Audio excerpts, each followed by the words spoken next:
Daniel, capítulo 1. Era o 3º ano do reinado de Joaquim em Judá, quando o rei Nabucodonosor da Babilônia declarou guerra a Jerusalém e sitiou a cidade. O Senhor entregou o rei Joaquim de Judá nas mãos dele, com alguns utensílios do templo de Deus. Nabucodonosor levou o rei e os utensílios para a casa do tesouro do seu Deus, na terra da Babilônia, a antiga Sinear. O rei ordenou a Aspenaz, chefe de pessoal do palácio, que escolhesse alguns israelitas da família real e da nobreza, jovens que fossem saudáveis e de boa aparência, inteligentes e de boa formação, de potencial para cargos de liderança no governo, gente de elite, e lhes ensinasse a língua e a cultura da Babilônia. O rei ordenou também que servissem a eles o mesmo cardápio do rei. Comiam do bom e do melhor e o mais fino vinho. Depois de 3 anos de treinamento, assumiriam cargos na corte do rei. 4 homens de Judá, Daniel, Ananias, Misael e Azarias, estavam entre os escolhidos. O chefe de pessoal do palácio deu a eles nomes babilônicos. Daniel passou a chamar-se Beltesazar. Ananias foi chamado Sadraque. Misael foi chamado Mesaque. E Azarias foi chamado Abed-nego. Mas Daniel decidiu que não iria ficar impuro com a comida do rei, nem beber o vinho dele. Por isso pediu ao chefe de pessoal do palácio que o autorizasse a não comer do cardápio do rei. Pela graça de Deus, o chefe de pessoal do palácio gostou de Daniel e autorizou, mas o advertiu. Tenho medo que meu senhor o rei possa fazer. Foi ele quem determinou esse cardápio. E se perceber que vocês não estão saudáveis como os outros, vai pedir minha cabeça. E então Daniel apelou ao responsável que havia sido designado pelo chefe de pessoal do palácio para cuidar dele, de Ananias, Misael e Azarias. Faça uma experiência conosco por 10 dias. Traga apenas vegetais e água. Depois nos compare com os jovens que se alimentam do cardápio do rei e tome sua decisão. O responsável por eles concordou e os alimentou com vegetais e água durante 10 dias. Ao final dos 10 dias, eles tinham aparência melhor e pareciam mais saudáveis que todos os outros. Assim, o responsável continuou a dispensá-los da comida e da bebida do cardápio do rei e servia-lhes apenas vegetais. Deus deu a esses 4 jovens conhecimento e habilidades em todas as áreas, tanto teórica quanto prática. Além disso, Daniel tinha o dom de interpretar todo tipo de visões e sonhos. Ao final do tempo determinado pelo rei para o treinamento, o chefe de pessoal do palácio os levou para a presença de Nabucodonosor. Quando os entrevistou, o rei os achou muito melhores que todos os outros. Ninguém estava tão bem quanto Daniel, Ananias, Misael e Azarias. E assim eles assumiram suas responsabilidades na corte do rei. Sempre que o rei os consultava sobre qualquer assunto, teórico ou prático, eles se mostravam 10 vezes melhores que todos os magos e encantadores do reino juntos. Daniel continuou no serviço do rei até o 1º ano do reinado do rei Ciro. Daniel, capítulo 2. No 2º ano do seu reinado, o rei Nabucodonosor teve alguns sonhos que o estavam deixando maluco, tanto que ele nem conseguia mais dormir. Chamou então todos os magos, encantadores, feiticeiros e astrólogos da Babilônia para que interpretassem seus sonhos. Quando estavam todos na presença do rei, ele disse: Tive um sonho e não consigo tirá-lo da cabeça. Não vou conseguir dormir até saber o que significa. Os astrólogos, falando em aramaico, disseram: Que o rei viva para sempre. Conte-nos os sonhos e vamos interpretá-lo. O rei respondeu: Meu decreto é este. Se vocês não conseguirem me dizer qual é o sonho e me dar a interpretação, vou fazer picadinho de vocês e destruir suas casas. Mas se me contarem o sonho e derem a interpretação, Vou encher vocês de presentes e serão muito honrados. Então, digam-me qual foi o sonho e me deem a interpretação. Eles responderam: Vossa Majestade, por favor, conte-nos o sonho. Então daremos a interpretação. Mas o rei disse: Eu sei o que vocês estão tentando fazer. Vocês só querem ganhar tempo. Sabem que estão numa enrascada, e se não conseguirem me contar o sonho, estarão numa fria. Estou até vendo. Vocês vão inventar uma história qualquer e me enrolar até que eu mude de ideia. Nada disso. Primeiro me contem o sonho, e então vou saber se são capazes de me dar a interpretação ou se estão só me enrolando.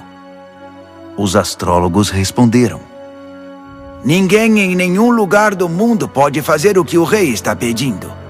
E nenhum rei jamais pediu uma coisa dessas a nenhum mago, encantador ou astrólogo. O que Vossa Majestade está pedindo é impossível, a não ser que algum deus o revele. E os deuses não vivem no meio de gente como nós.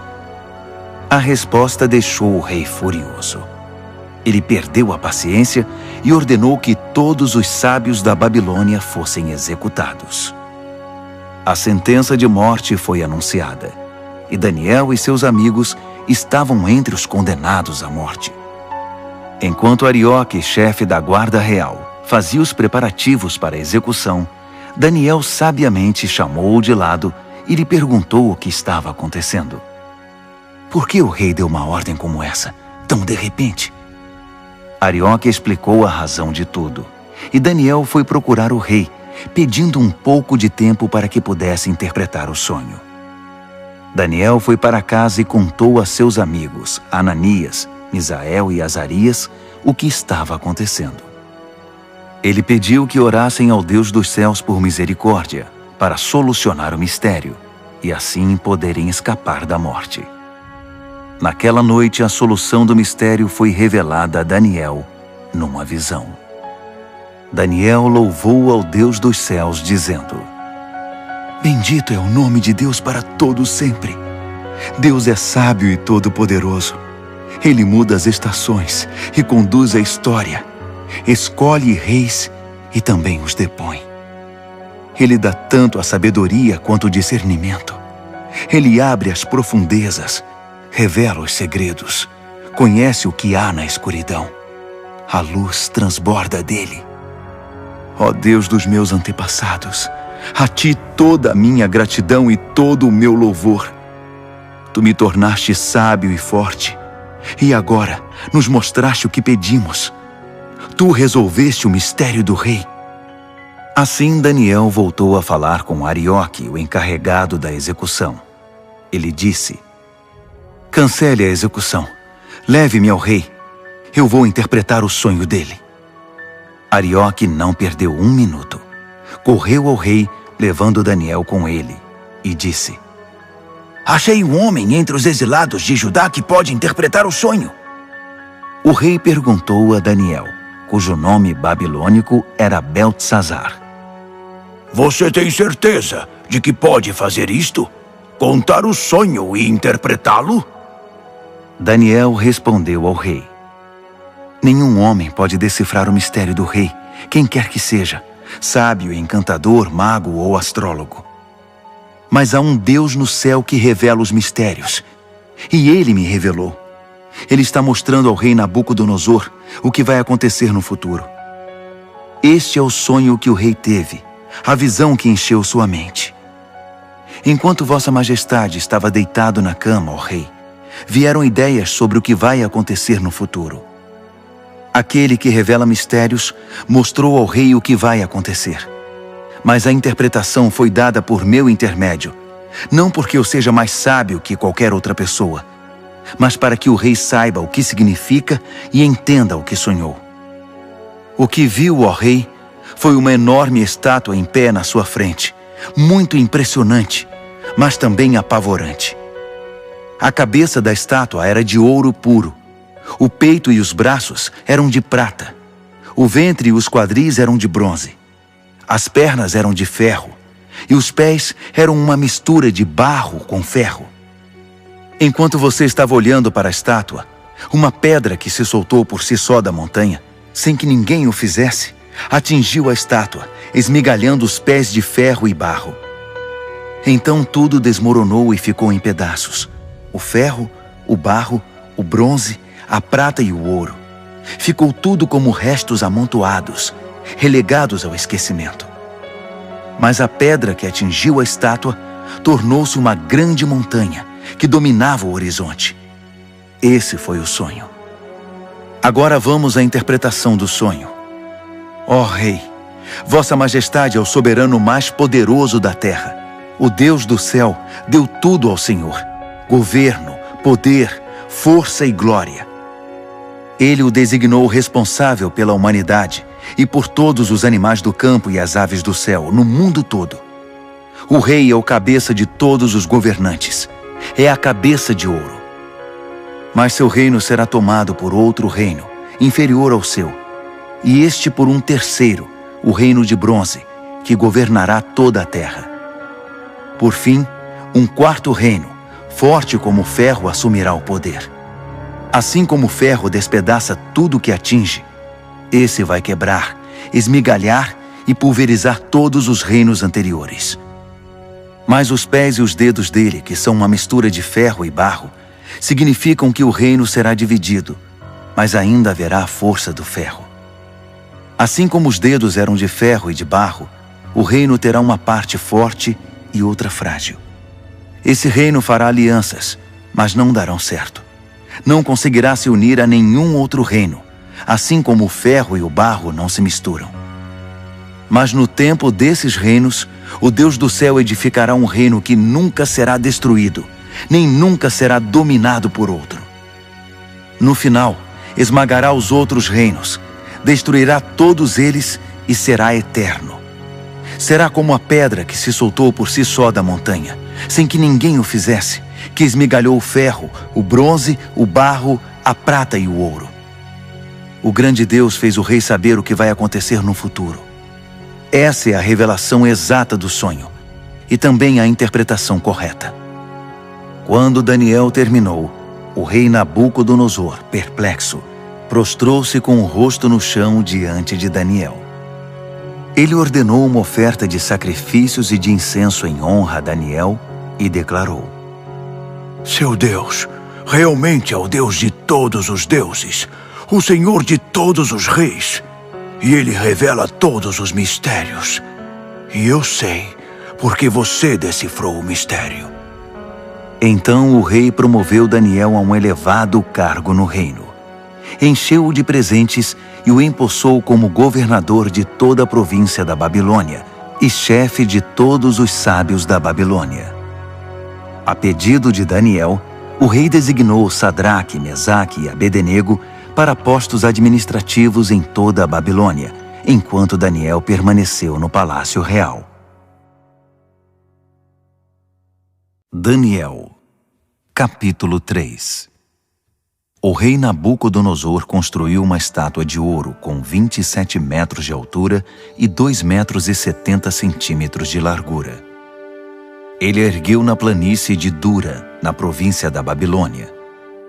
Em seguida ordenou a todos os líderes importantes da província que comparecessem à cerimônia de dedicação da estátua. Todos vieram para a cerimônia e tomaram seus lugares diante da estátua que Nabucodonosor havia erguido.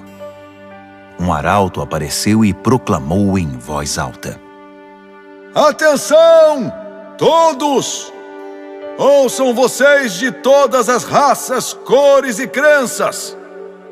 Quando ouvirem o som da trombeta, do pífaro, da cítara, da harpa, do saltério e da flauta dupla, dobrem os joelhos e adorem a estátua de ouro que o rei Nabucodonosor ergueu. E quem não se ajoelhar, não adorar a estátua, não importa quem seja, será lançado imediatamente na fornalha. O som começou a tocar.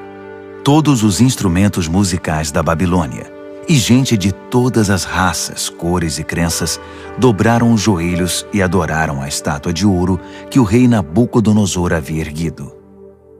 Foi então que os astrólogos da Babilônia se manifestaram e acusaram os judeus. Eles disseram ao rei Nabucodonosor: Que o rei viva para sempre.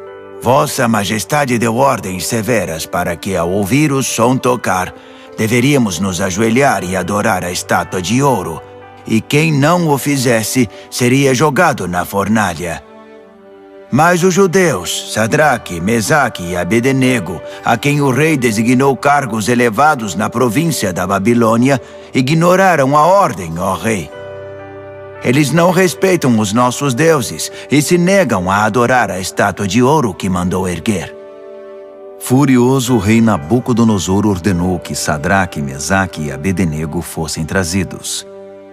E quando eles chegaram, Nabucodonosor perguntou: Sadraque, Mesaque e Abednego, é verdade que vocês não respeitam meus deuses e se negam a adorar a estátua de ouro que mandei erguer?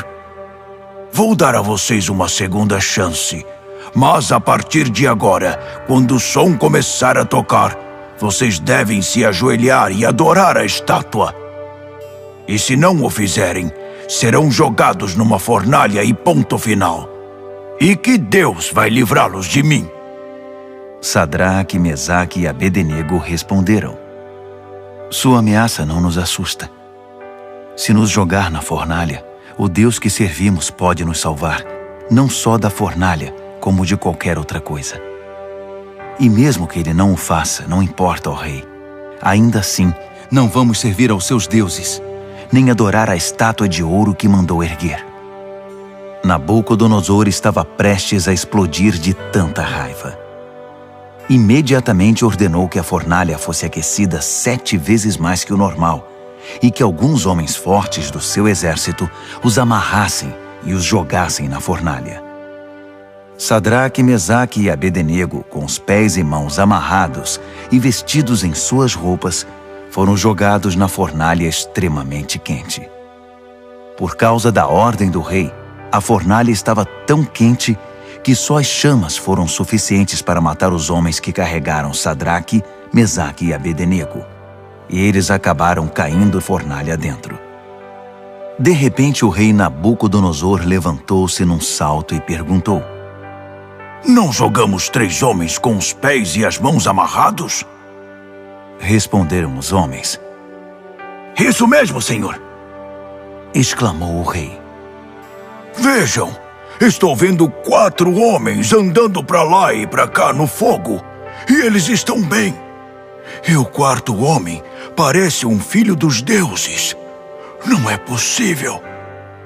Nabucodonosor foi até a entrada da fornalha ardente e chamou: Sadraque, Mesaque e Abednego, servos do Deus Altíssimo, saiam, venham para cá.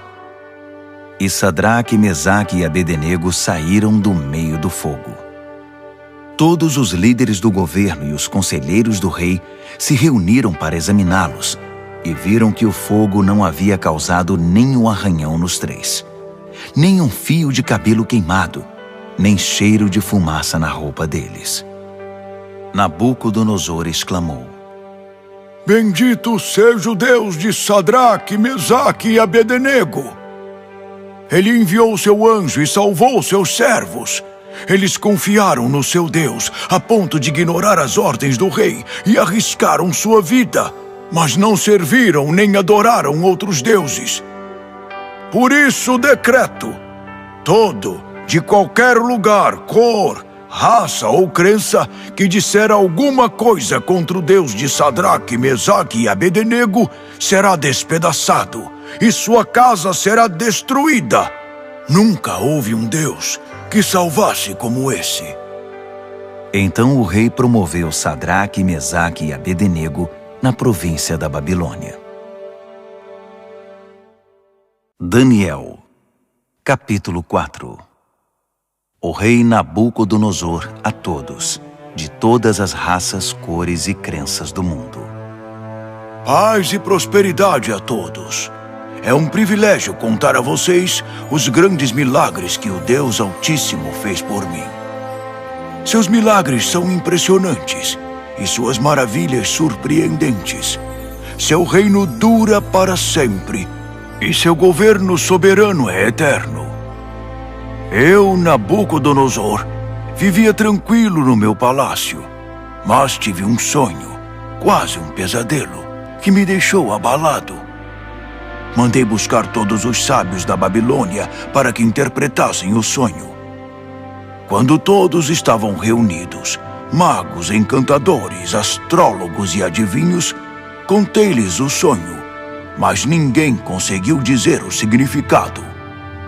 Mas veio Daniel, um homem cheio do Espírito Santo divino, e contei a ele o sonho. O seu nome babilônico é Beltesazar, assim chamado em homenagem ao meu Deus. Beltesazar, eu disse, chefe dos magos, sei que você é um homem cheio do Espírito Santo divino e que não há mistério que você não consiga desvendar. Ouça este sonho que eu tive e interprete-o para mim. Isto foi o que vi deitado na minha cama. Havia uma grande árvore no centro do mundo. Eu olhei e a árvore cresceu, tornando-se maior ainda. Seu topo alcançava o céu e era visto de todos os lugares da terra. Suas folhas eram belas e seus frutos fartos, produzindo comida suficiente para todos. Os animais se abrigavam debaixo dela e as aves faziam ninhos nos galhos. Todo mundo dependia dela.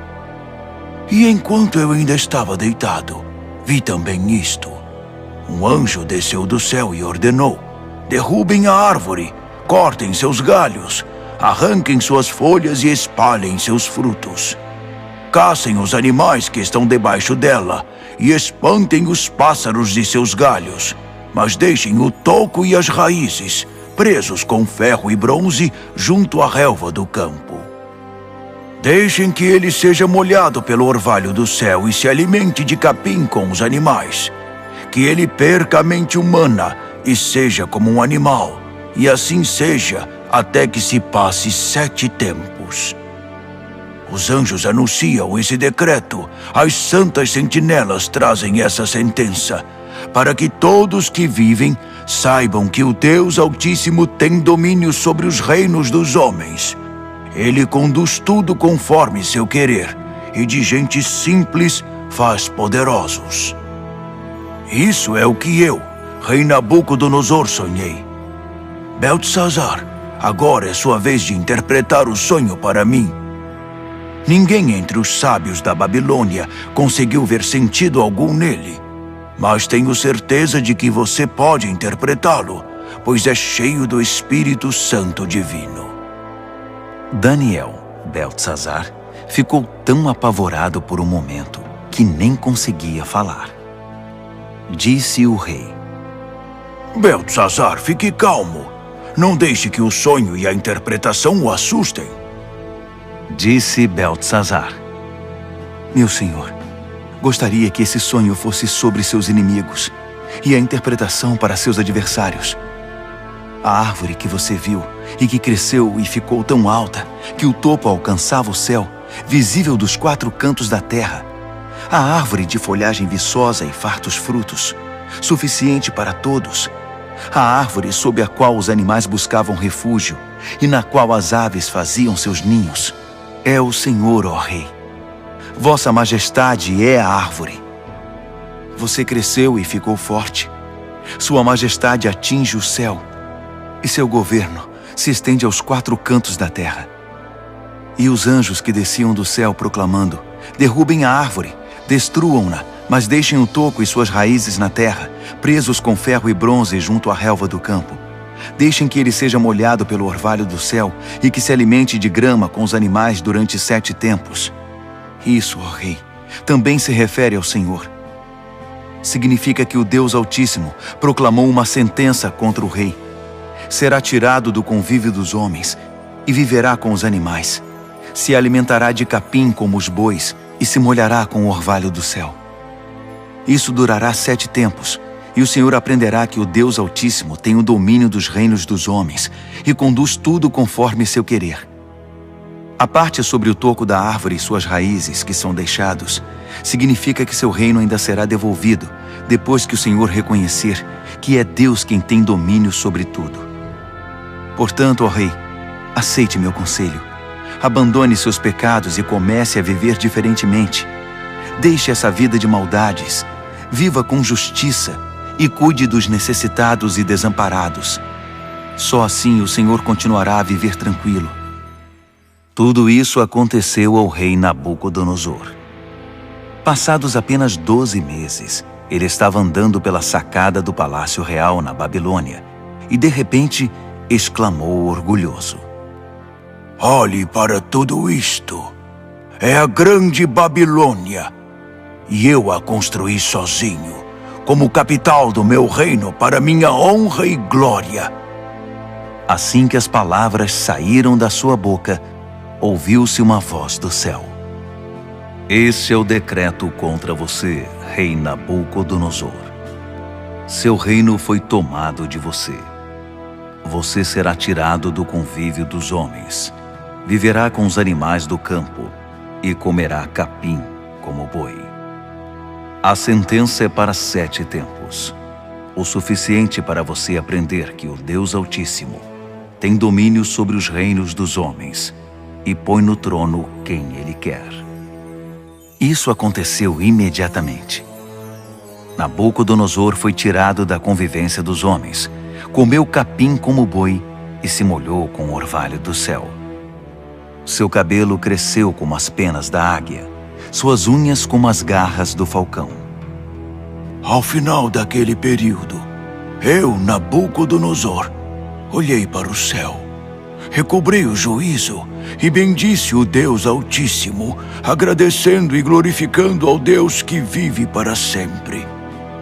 Seu domínio dura para sempre, seu reino nunca será decadente. A vida na terra é insignificante. Deus faz tudo conforme seu querer. Ninguém pode opor-se à sua vontade. Ninguém pode questioná-lo ou desafiá-lo. Ao mesmo tempo em que recobrei o juízo, recuperei a majestade e a glória do meu reino. Todos os líderes e gente importante vieram me ver. Fui restabelecido como rei no meu reino e me tornei maior que antes. E é por isso que eu, Nabucodonosor, canto e louvo ao Rei do céu. Tudo o que ele faz é justo, e ele o faz da maneira certa. Ele sabe como tratar gente orgulhosa e tem o poder para torná-los humildes. Daniel, capítulo 5. O rei Belsazar convidou Mil de seus nobres para um grande banquete. O vinho era muito bem servido. Então Belsazar, que já estava alto por causa do vinho, ordenou que as taças de ouro e prata que seu pai Nabucodonosor havia tomado do templo de Deus em Jerusalém fossem trazidas para que ele, seus nobres, suas mulheres e concubinas pudessem beber nelas. Quando as taças de ouro e prata foram trazidas, o rei, os nobres e aquelas mulheres começaram a usá-las. Beberam seu vinho e, já bêbados, louvaram seus deuses de ouro, prata, bronze, ferro, madeira e pedra. Naquele exato momento, os dedos de uma mão humana apareceram e começaram a escrever na parede rebocada do palácio, na parte mais iluminada. Quando o rei viu a mão escrevendo na parede, ficou pálido, muito assustado. Suas pernas ficaram bambas, tremiam sem parar, e os joelhos batiam um no outro. Ele gritou para que chamassem os encantadores, os astrólogos e os adivinhos, e prometeu: Quem conseguir ler esta escrita na parede e me disser o que significa, será famoso e rico. Ganhará um manto de púrpura e uma bela corrente de ouro, e será o terceiro mais importante do reino. Todos tentaram, mas ninguém conseguiu enxergar um sentido nas palavras escritas na parede. Ninguém conseguia entender o que estava escrito, muito menos interpretá-lo. Então o rei ficou apavorado, pálido, em completo estado de choque. Os nobres também estavam em pânico. A rainha soube que o rei e os nobres estavam em estado de choque e veio ao salão do banquete. Ela disse: "Que o rei viva para sempre. Não se assustem, não fiquem aí sentados pálidos desse jeito. Há um homem no reino que é cheio do Espírito Santo divino. Durante o reinado do seu pai, ele ficou conhecido pelo seu brilho intelectual e por sua sabedoria espiritual. Ele era tão capaz que seu pai, o rei Nabucodonosor, fez dele o chefe de todos os magos, encantadores, adivinhos e astrólogos. Não havia ninguém como ele. Ele conseguia fazer qualquer coisa: interpretar sonhos, decifrar mistérios, explicar enigmas. Seu nome é Daniel, mas o rei mudou o nome dele para Beltesazar. Mande chamar Daniel. Ele vai ler o que está escrito aí." Assim Daniel foi chamado. O rei perguntou: "Você é Daniel, que foi um dos exilados que meu pai trouxe de Judá? Já ouvi falar que você é cheio do Espírito Santo, tem uma mente brilhante e é incrivelmente sábio. Os sábios e encantadores foram trazidos aqui para ler esta escrita na parede e interpretá-la, mas nenhum deles conseguiu ler nada. Mas ouvi dizer que você interpreta sonhos e decifra mistérios. Então, se você conseguir ler e interpretar, será um homem famoso e rico. Ganhará o manto de púrpura e uma bela corrente de ouro, e será o terceiro mais importante do reino." Daniel respondeu ao rei: "Pode ficar com os presentes ou dá-los a outra pessoa. Mas vou ler a escrita para o rei e interpretar seu significado. Ouça, ó rei, o Deus Altíssimo deu a seu pai Nabucodonosor um grande reino e uma gloriosa reputação. Deus o fez muito poderoso, e pessoas de todos os lugares, de toda raça, cor ou crença, se sentiam intimidadas por ele. Ele as matava ou poupava, como e quando queria. Promovia ou humilhava as pessoas como bem desejava. Então Deus o humilhou e o privou de todo o poder. Ele foi tirado do convívio dos homens e passou a viver como animal. Comeu capim como boi e se molhou com o orvalho do céu até aprender esta lição: que o Deus Altíssimo tem domínio sobre os reinos dos homens e põe no trono quem ele quer. Você é filho dele, sabe de tudo isso, mas é tão arrogante quanto ele no seu pior momento. Olhe para você mesmo. Quer competir com o Senhor do céu? Você mandou buscar as taças sagradas do templo dele só por farra, para que o Senhor, seus nobres, suas mulheres e concubinas pudessem beber nelas. O rei usou as taças sagradas para brindar seus deuses de prata e ouro, de bronze e ferro, de madeira e pedra, deuses cegos, surdos e mudos. Mas tratou com desprezo o Deus vivo, que tem a sua vida nas mãos, desde o nascimento até a morte. Deus enviou a mão que escreveu na parede, e o que está escrito é: Mene, Tekel e Peres. E este é o significado dessas palavras. Mene, Deus contou os dias do seu governo, e suas contas são negativas. Tekel, você foi pesado na balança e está em falta. Peres, seu reino foi dividido e entregue aos medos e persas. Beltesazar fez o que havia prometido. Vestiu o manto de púrpura em Daniel, colocou uma bela corrente de ouro em seu pescoço e o promoveu a terceiro mais importante do reino. Naquela mesma noite, o rei Beltesazar da Babilônia foi morto. Dario, o Medo, tinha 62 anos quando o sucedeu como rei. Daniel, capítulo 6. Dario reorganizou seu reino. Ele designou 120 governadores para administrar todas as províncias do reino. Sobre eles havia 3 ministros, e um deles era Daniel. Os governadores se dirigiam aos ministros, que tinham a responsabilidade de manter tudo em ordem. Mas Daniel era cheio de vitalidade e tinha uma inteligência tão superior aos outros ministros e governadores que o rei decidiu designá-lo responsável por todo o reino. Os ministros e governadores se reuniram para ver se descobriam algum ponto fraco de Daniel que pudesse usar contra ele, mas não conseguiram nada. Ele era exemplar e absolutamente confiável. Não conseguiram achar nenhuma evidência de negligência ou má conduta. Após inúmeras tentativas, desistiram e disseram: Nunca vamos descobrir nada contra esse Daniel, a não ser que inventemos alguma acusação e tramemos algo contra ele. Assim, os ministros e governadores tramaram contra ele e foram ao rei dizer: Rei Dario, que viva para sempre! Nós, ministros, governadores e todos os principais oficiais, nos reunimos e concordamos em que o rei deveria promulgar o seguinte decreto. Durante os próximos 30 dias, ninguém deve orar a nenhum outro deus ou homem exceto ao rei. Qualquer um que desobedecer será lançado na cova dos leões. Promulgue esse decreto, ó rei, e assine-o, para que seja revogável, com inscrição em pedra, conforme todas as leis dos medos e dos persas. E o rei Dario assinou o decreto. Daniel soube que esse decreto havia sido promulgado, mas continuou a orar como sempre fazia. Sua casa tinha janelas no andar de cima, voltadas para Jerusalém. 3 vezes ao dia, ele se ajoelhava ali em oração, agradecendo e louvando a Deus. Os conspiradores vieram e o viram orando, pedindo a ajuda de Deus. Imediatamente foram ao rei e o lembraram do decreto. O rei não assinou uma lei proibindo qualquer pessoa de orar a qualquer deus ou homem, exceto ao rei durante 30 dias? E qualquer pessoa que fosse apanhada fazendo isso seria jogada na cova dos leões? O rei confirmou.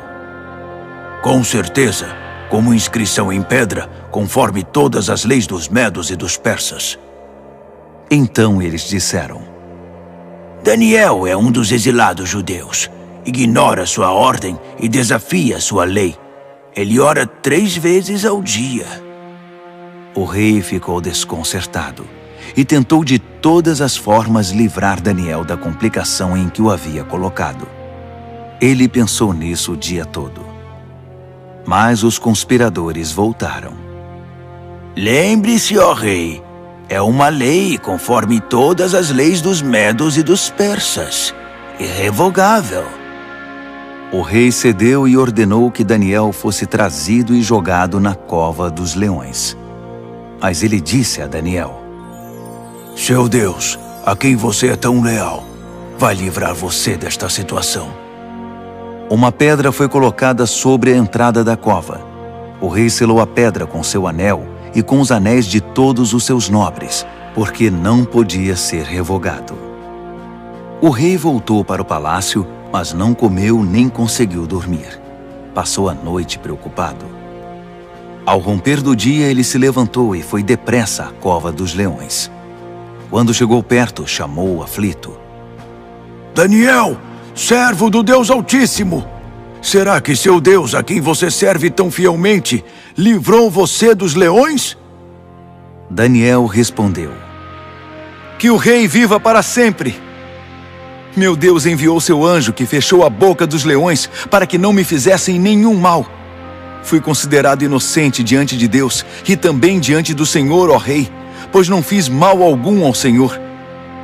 Quando o rei ouviu essas palavras, ficou muito feliz. Ele ordenou que Daniel fosse retirado da cova. Depois que ele saiu, verificou-se que não havia nenhum arranhão sequer. Ele havia confiado em seu Deus. Então o rei ordenou que os conselheiros que tinham conspirado contra Daniel fossem jogados na cova dos leões, com suas mulheres e filhos. Antes mesmo de chegar ao fundo da cova, os leões já os agarraram e os despedaçaram. O rei Dario divulgou esta proclamação a todos na terra, de qualquer raça, cor e crença. A paz esteja com vocês. Muita paz. Decreto que o Deus de Daniel seja adorado e temido em todo o meu reino. Ele é o Deus vivo e permanece para sempre. Seu reino nunca é destruído. Seu governo continua eternamente. Ele é o Salvador e o Redentor. Ele realiza milagres impressionantes nos céus e na terra. Ele livrou Daniel do poder dos leões. Daniel foi muito bem tratado no restante do reinado de Dario e também no reinado seguinte, de Ciro, o persa.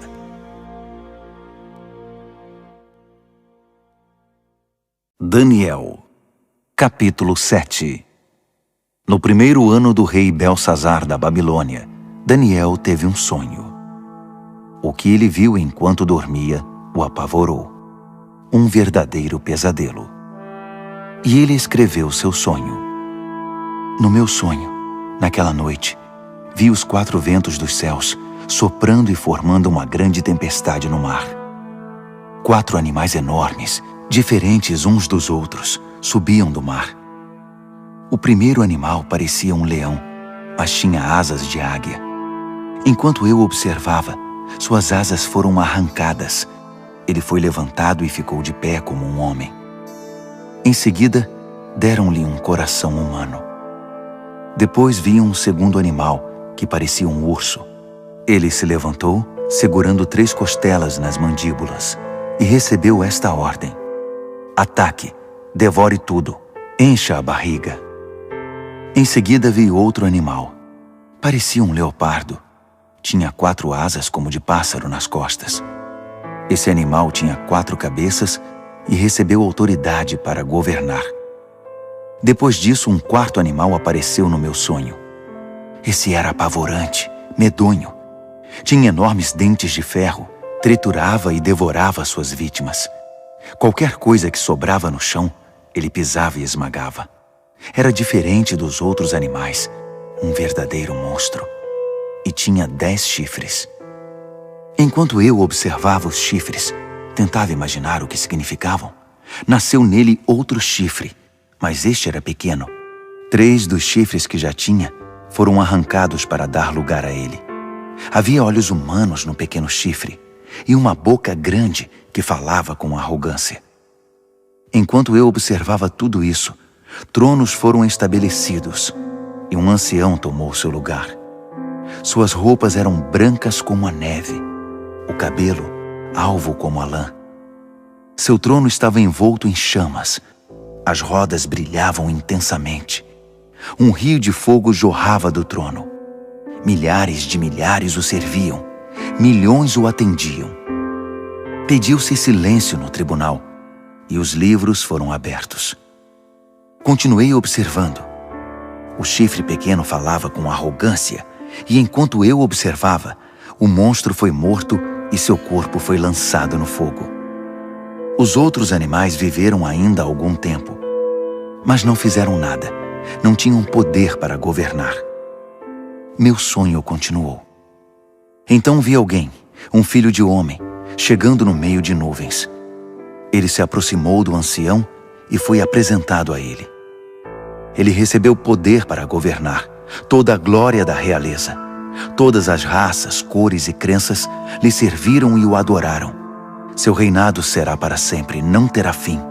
Seu governo real nunca será destruído. Mas quanto a mim, Daniel, fiquei perturbado. As visões me deixaram apavorado. Por isso eu me aproximei de alguém que estava perto e perguntei o significado de tudo aquilo. E ele me deu a interpretação.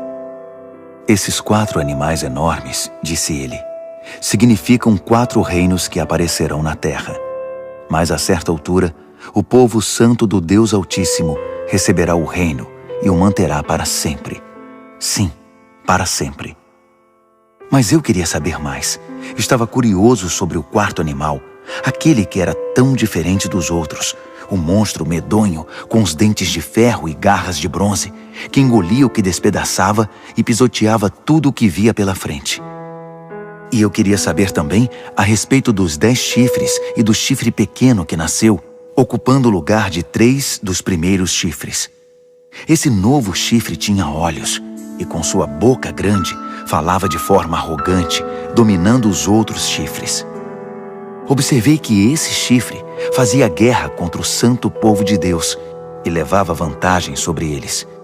Mas o ancião interveio e decidiu a favor do povo do Deus Altíssimo. No final, o povo santo de Deus assumiu o controle do reino. A pessoa que estava perto de mim explicou: o quarto animal é o quarto reino que aparecerá na terra. Será diferente dos 3 primeiros, um reino monstruoso que devorará e pisoteará todos à sua volta. Os 10 chifres são 10 reis, um após o outro, que procederão desse reino. Mas então, outro rei aparecerá. Ele será diferente dos reis anteriores. Começará derrubando os outros reis e blasfemando contra o Deus Altíssimo. Ele perseguirá os seguidores do Deus Altíssimo e tentará eliminar a adoração sagrada e a prática da justiça. O santo povo de Deus será perseguido por ele durante um tempo, 2 tempos e meio tempo. Mas quando for feito silêncio no tribunal, o chifre não terá mais o seu poder e será destruído definitivamente. O governo real, a autoridade e a glória de todos os reinos debaixo do céu serão entregues ao povo do Deus Altíssimo, e esse governo durará para sempre. Todos os outros governantes irão servir e prestar obediência a ele. O sonho acabou assim, e eu, Daniel, continuei chocado, como alguém que tinha acabado de ver um fantasma, mas guardei tudo para mim. Daniel, capítulo 8. No 3º ano do reinado de Belsazar, eu, Daniel, tive outra visão. Era a 2ª visão. Nessa visão, eu me vi em Suzã, a capital da província de Elão, diante do canal Ulai. Ao olhar em volta, fiquei surpreso de ver um carneiro diante de mim. O carneiro tinha 2 chifres enormes, um maior que o outro, mas o chifre maior foi o último a aparecer. Fiquei observando enquanto o carneiro avançava, primeiro para o oeste, depois para o norte e então para o sul. Nenhum animal conseguia enfrentá-lo. Ele fazia o que queria e, todo arrogante, posava de rei dos animais. Enquanto eu observava, tentando entender o significado de tudo aquilo, vi também um bode que tinha um enorme chifre no meio da testa. Ele vinha do oeste e percorreu toda a terra, sem tocar o solo uma única vez. O bode aproximou-se do carneiro de 2 chifres que eu tinha visto antes diante do canal e o atacou ferozmente. Observei enquanto ele, louco de raiva, atacava o carneiro.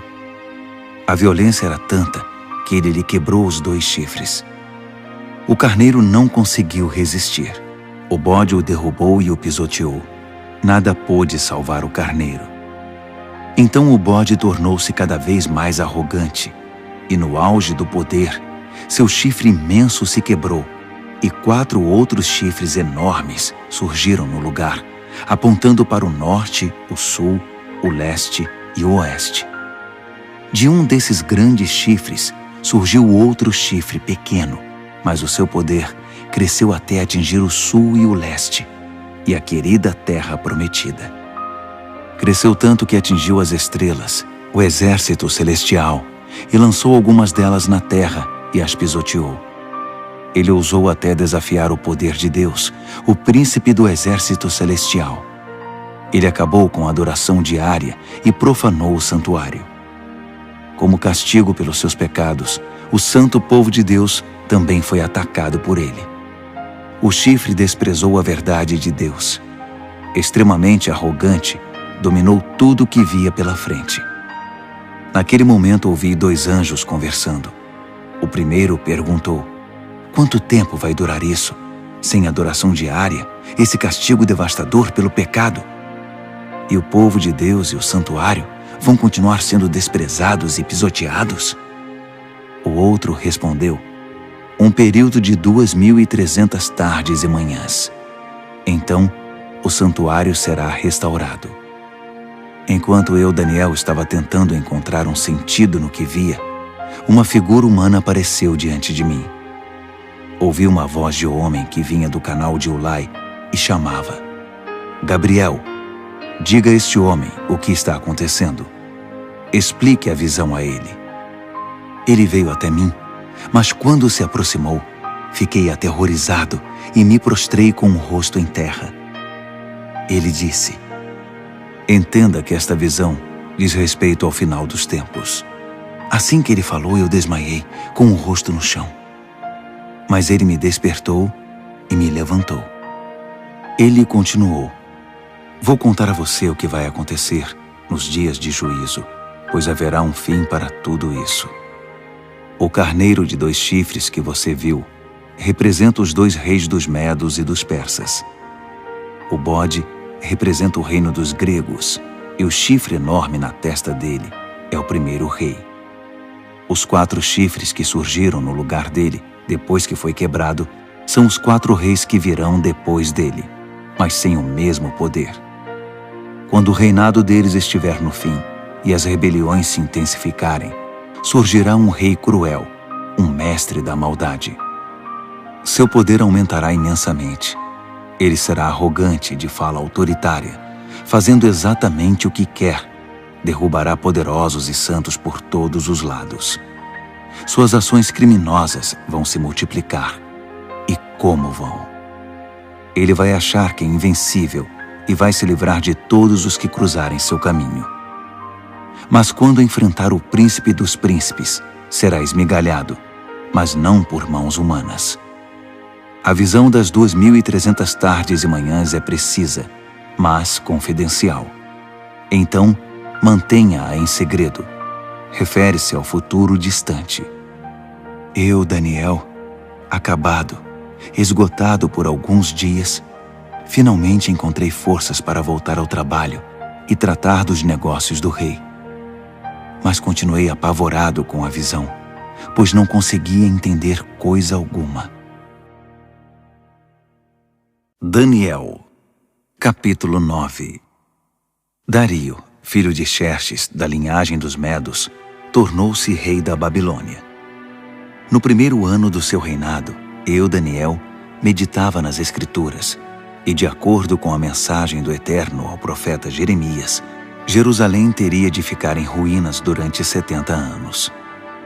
Recorri ao Senhor Deus em busca de uma resposta, orava com dedicação e sinceridade, jejuava, vestia pano de saco e me ajoelhava nas cinzas. Derramei meu coração e abri minha alma para o Eterno, meu Deus. Ó Senhor, grande e soberano Deus, Tu nunca falhas em cumprir a Tua aliança. Nunca desistes daqueles que Te amam e obedecem ao que ordenas. Mas nós pecamos de todas as formas possíveis. Cometemos pecados terríveis, fomos rebeldes, enganamos e pegamos atalhos para fugir dos Teus caminhos. Fizemo-nos de surdos diante dos Teus servos, os profetas, que pregaram Tua mensagem aos nossos reis e líderes, aos nossos pais e a todo o povo da terra. Tu fizeste tudo certo, Senhor, mas tudo o que temos a apresentar é culpa e vergonha, todos nós, o povo de Judá, os cidadãos de Jerusalém, Israel no exílio e em todos os lugares por onde fomos espalhados, por ter Te traído. Ah, sim, fomos envergonhados publicamente, todos nós, nossos reis, líderes, pais, diante do mundo. Mas foi bem merecido, por causa do nosso pecado. A Tua compaixão é nossa única esperança, ó Senhor, o nosso Deus, porque na nossa rebeldia abrimos mão dos nossos direitos. Não prestamos atenção em Ti quando nos disseste como deveríamos viver, nem obedecemos ao ensinamento proclamado por Teus servos, os profetas. Todos nós em Israel optamos por Te ignorar. Desprezamos Tuas instruções para fazer apenas o que era do nosso agrado. E agora estamos pagando por isso. A maldição expressa claramente na revelação feita a Moisés, servo de Deus, agora está fazendo efeito entre nós. É o salário do nosso pecado contra Ti. Fizeste a nossos governantes o que prometeste fazer. Trouxeste desgraça sobre nós em Jerusalém, a pior já registrada. E como estava escrito na revelação de Deus a Moisés, a catástrofe foi total. Nada foi poupado. Nós nos mostramos obstinados no nosso pecado, sem nunca considerar Tuas orientações, ignorando Tuas advertências. Assim, com razão, deixaste que a desgraça viesse sobre nós com tudo. Tu, ó Eterno, Tens todo o direito de fazer isso, pois nós te ignoramos de maneira persistente, com muita culpa no cartório. Ó Senhor, Tu és nosso Deus, pois livraste Teu povo da terra do Egito numa grande demonstração de poder. O povo ainda fala nisso. Confessamos que pecamos, que vivemos uma vida de maldades. Como sempre tens agido, consertando as coisas e endireitando as pessoas. Por favor, afasta Tua grande ira contra Jerusalém, que é a Tua cidade, Teu santo monte. Sabemos que foi por culpa nossa que isso aconteceu. Tudo por causa do nosso pecado e do pecado de nossos pais. E agora estamos envergonhados diante de todos. Somos motivo de zombaria na nossa vizinhança. Por isso, ouve, ó Deus, esta oração sincera do Teu servo. Tem misericórdia do Teu santuário arruinado. Age de acordo com o que és, não segundo o que somos. Atende nossa oração, ó Deus. Abre os olhos e observa a nossa cidade arruinada, a cidade chamada pelo Teu nome. Sabemos que não merecemos Tua atenção. Nosso apelo é a Tua compaixão. Esta oração é nossa única esperança. Senhor, ouve-nos. Senhor, perdoa-nos. Senhor, olha para nós e faz alguma coisa. Senhor, não nos desprezes. Tua cidade e Teu povo são chamados pelo Teu nome. Defende Teus interesses. Enquanto eu derramava meu coração, confessando meu pecado e o pecado do meu povo Israel, orava e apresentava toda a minha vida diante do Eterno e intercedia pelo santo monte do meu Deus. Enquanto eu estava mergulhado na oração, Gabriel, o ser semelhante a um homem, aquele que eu tinha visto numa visão anterior, aproximou-se de mim, voando como uma ave na hora da adoração da noite. Ele se pôs diante de mim e disse: Daniel, vim esclarecer as coisas. Assim que você começou sua oração, a resposta foi dada, e agora estou aqui para entregá-la. Você é muito amado, por isso, ouça com cuidado para entender o significado da revelação.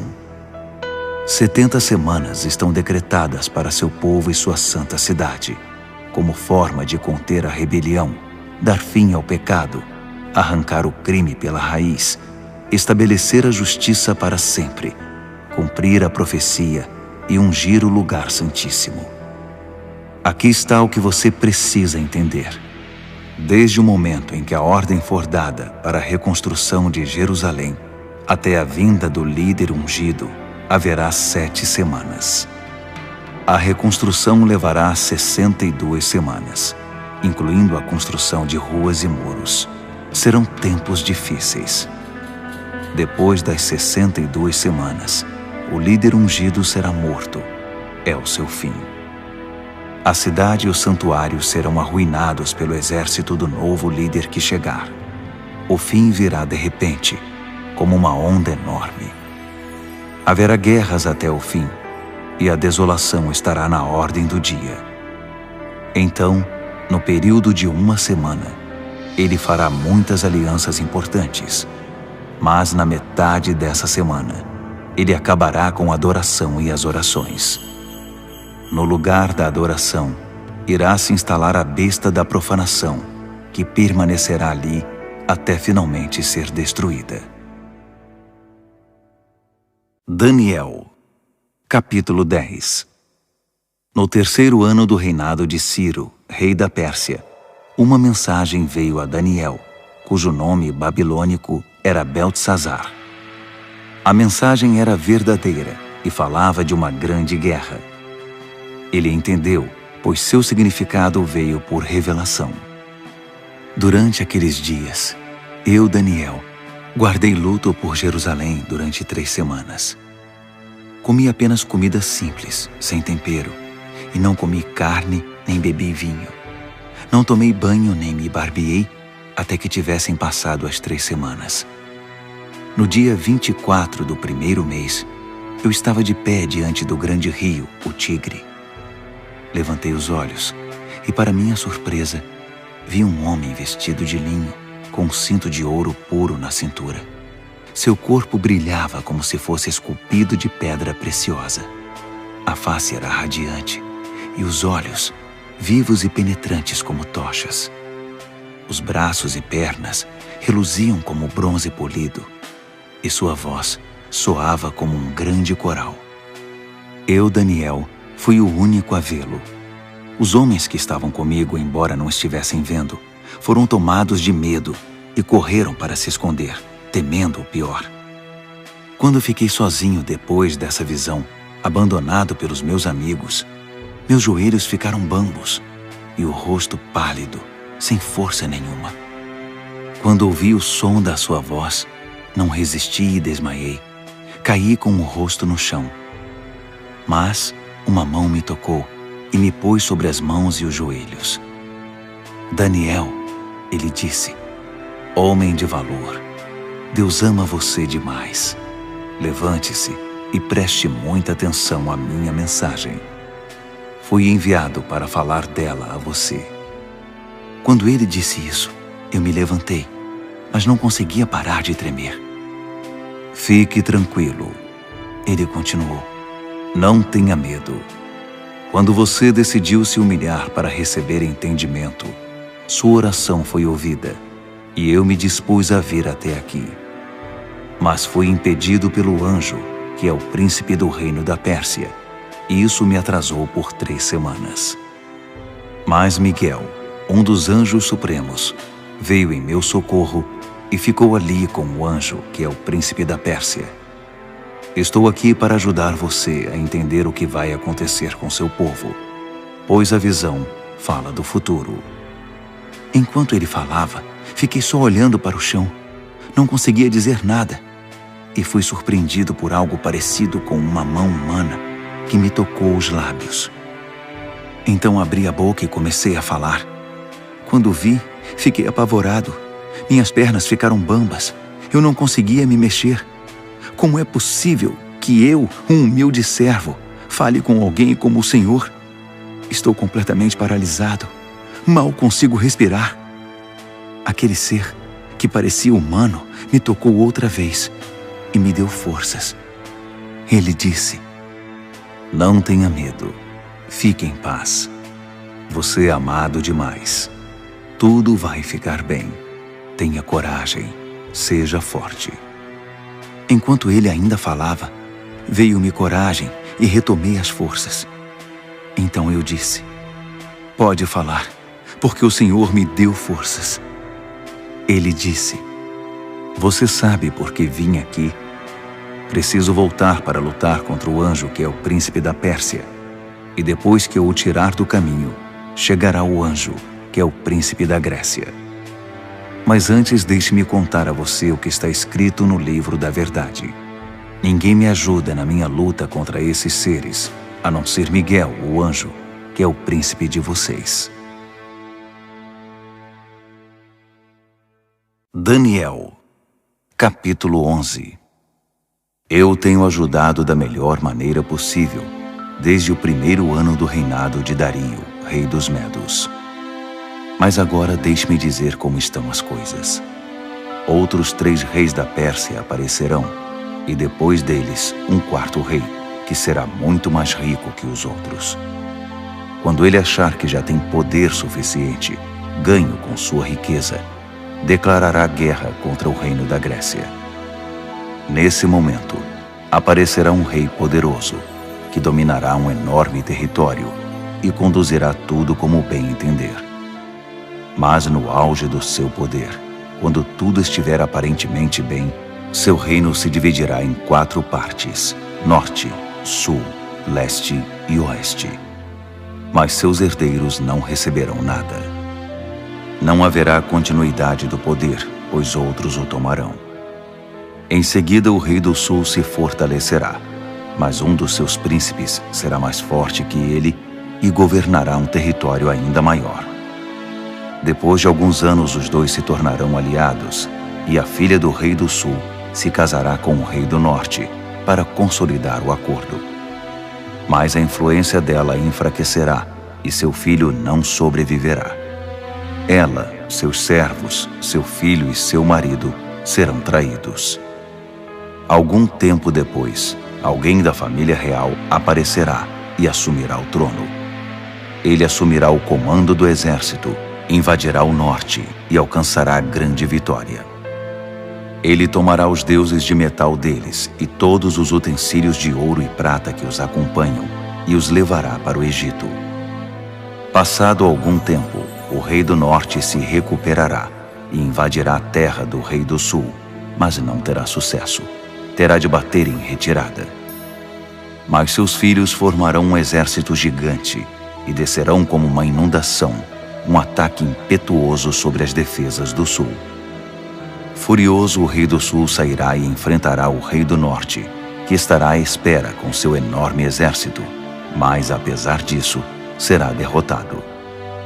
Enquanto os cadáveres são tirados do campo, o rei, com muita sede de sangue, sairá massacrando dezenas de milhares. Mas sua vitória não vai durar muito, pois o rei do norte reunirá um exército ainda maior que o anterior, e depois de alguns anos, voltará à batalha com inúmeros soldados, muito arsenal e provisões inesgotáveis.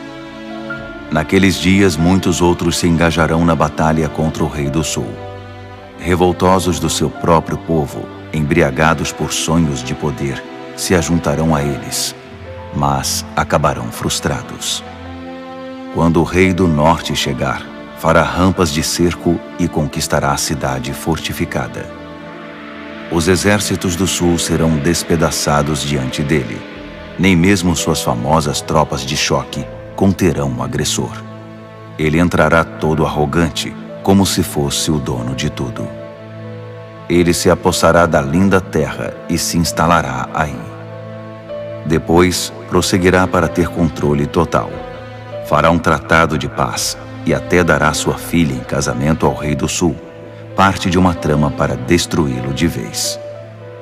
Mas o plano será um fiasco, não será bem-sucedido. Mais tarde, voltará sua atenção para as regiões costeiras e fará inúmeros prisioneiros. Mas um general intervirá e dará um basta às suas ameaças. Quem metia medo ficará amedrontado. Ele voltará para casa e passará a cuidar dos próprios negócios. Mas a essa altura já estará acabado e logo já não se ouvirá mais falar dele. Ele será sucedido por um perdedor, já com seu governo, sua reputação e sua autoridade em frangalhos. Por isso não durará muito, sairá da história rapidamente, sem nem mesmo ter lutado. Seu lugar será preenchido por um sujeito desprezado e desprezível. Mas ele surpreenderá todos, saindo como que do nada e se apossando do reino. Ele avançará como um rolo compressor, e até o príncipe da aliança será esmagado.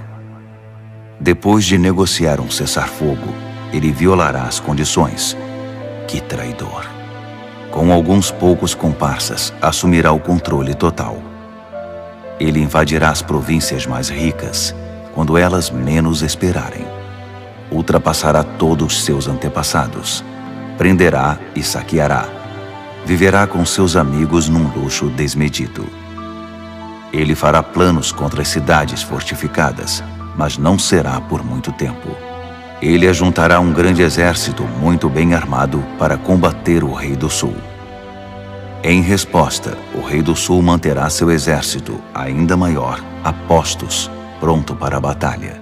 Mas não será capaz de sustentar essa condição por muito tempo, em razão das intrigas nas próprias fileiras.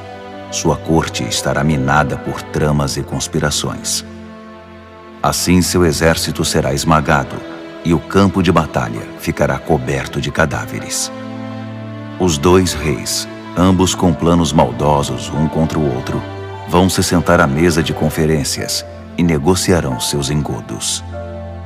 Nada resultará desse tratado, que não passará de um emaranhado de mentiras.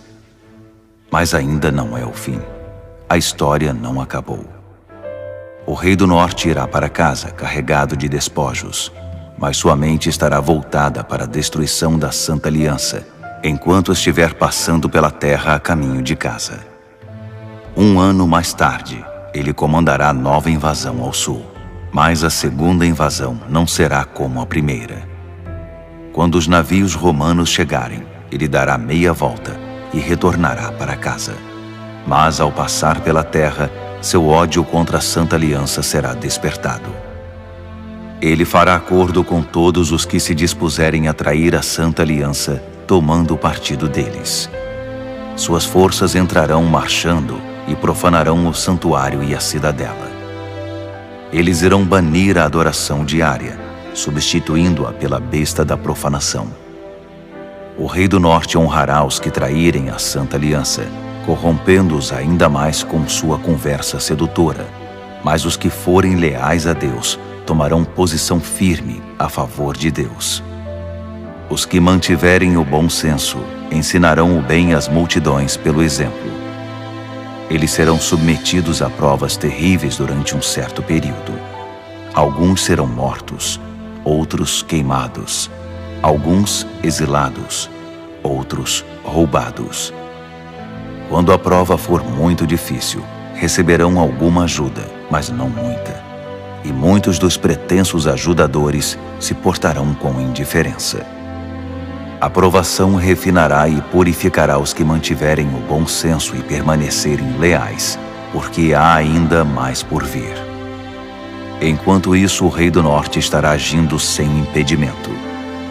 Ele se levantará a uma posição superior à de qualquer deus, e até mesmo ousará desafiar o Deus dos deuses.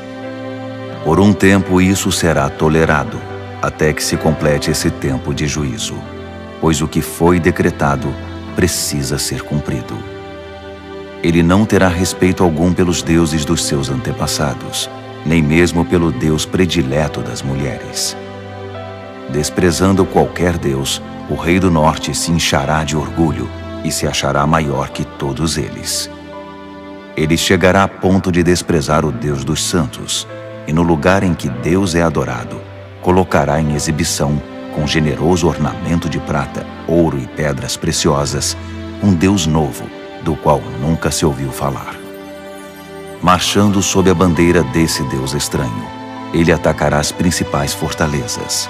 Promoverá todos os que seguirem esse Deus, dando a eles cargos importantes e recompensando-os com concessões de terras. Na conclusão dessa história, o rei do sul o enfrentará, mas o rei do norte se lançará contra ele como um furacão, com seus carros e cavalos e uma grande frota de navios, e varrerá tudo que estiver no seu caminho. Ao entrar na linda terra, as pessoas cairão diante dele como peças de dominó. Só Edom, Moabe e alguns amonitas escaparão. Ele vai avançar, dominando país após país. Nem o Egito escapará. Ele confiscará o ouro, a prata e todos os bens valiosos do Egito. Os líbios e os etíopes cairão com ele. Mas nesse momento, relatos perturbadores virão do norte e do leste e o farão entrar em pânico. Furioso, ele se apressará em suprimir a ameaça. Mas assim que armar suas tendas entre o mar Mediterrâneo e o Monte Santo, inúmeras tendas reais, ele encontrará seu fim. E não haverá uma alma viva por perto para ajudá-lo. Daniel, capítulo 12. Esse será o momento quando Miguel, o grande anjo, que é o príncipe defensor do seu povo, entrará em cena. Será um tempo de desgraça, a pior desgraça que o mundo já conheceu. Mas seu povo será salvo da desgraça, todos os que tiverem o nome escrito no livro. Uma grande multidão, composta daqueles que já morreram e foram sepultados, acordará. Alguns para a vida eterna, outros para a vergonha eterna. Homens e mulheres que viveram de forma sábia e justa brilharão como a noite sem nuvens, repleta de estrelas. E os que conduziram outras pessoas ao caminho certo brilharão como estrelas para sempre. Este é um relato confidencial, Daniel, para seus olhos e ouvidos somente. Mantenha-o em segredo. Guarde o livro fechado à chave até o final. Nesse ínterim, haverá uma busca frenética para se tentar entender o que está acontecendo. Enquanto eu, Daniel, ouvia tudo isso, apareceram 2 seres, um do lado do rio em que eu estava e o outro do outro lado. Um deles perguntou a um terceiro homem vestido de linho que estava acima das águas do rio: até quando vai continuar essa história intrigante? O homem vestido de linho, que estava acima das águas do rio, levantou as mãos para o céu. Ouvi quando ele jurou solenemente pelo Eterno que seria um tempo, 2 tempos e meio tempo, e que quando o opressor do povo santo fosse derrubado, a história chegaria ao seu final. Ouvi tudo isso claramente, mas não entendi. Por isso perguntei: Senhor, pode me explicar isso? Continue a fazer o que está fazendo, Daniel.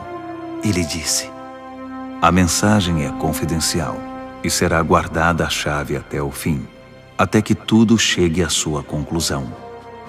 O povo será purificado e renovado, mas os maus continuarão sendo maus, sem ter a menor ideia do que está acontecendo. Já os que viverem de forma sábia e justa entenderão tudo.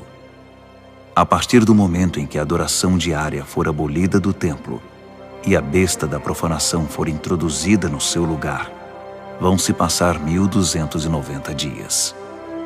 Abençoados os que persistirem pacientemente durante os 1335 dias. E você prossiga em sua jornada, sem ficar ansioso ou preocupado. Fique tranquilo. Quando tudo tiver passado, você se levantará para receber sua recompensa.